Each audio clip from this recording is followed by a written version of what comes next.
আমরা কাউকে টেলিফোন করে বলিনি, আমরা কোনোভাবে সংগঠিত করিনি, শুধু মুখে মুখে কথা গিয়ে এই পল্টন কেন্দ্রীয় কার্যালয়ের সামনে যেন জনসমুদ্রে পরিণত হলো। এ এক অভূতপূর্ব দৃশ্য।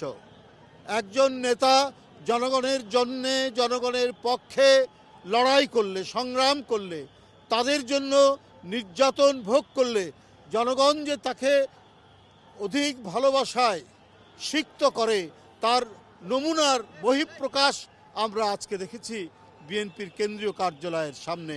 স্বতঃস্ফূর্ত মানুষের আগমন এবং তাকে এই বিরাট সামুদ্রিক ঢল, জনসমুদ্রের ঢল দিয়ে তাকে যে বরণ করা, অভ্যর্থনা জানানো, এটা আমি মনে করি যে ইতিহাসে একটি নজিরবিহীন ঘটনা আজকে যা এখানে সংগঠিত হয়েছে এবং আমরা এটি দেখলাম।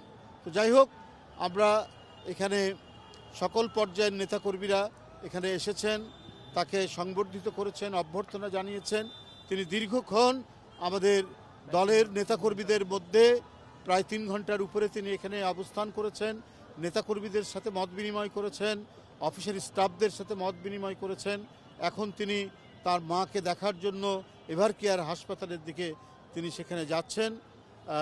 এই হলো আজকের এই পর্যন্ত আমাদের অফিসের কার্যক্রমের সংক্ষিপ্ত বর্ণনা আপনাদের সামনে উপস্থাপন করলাম।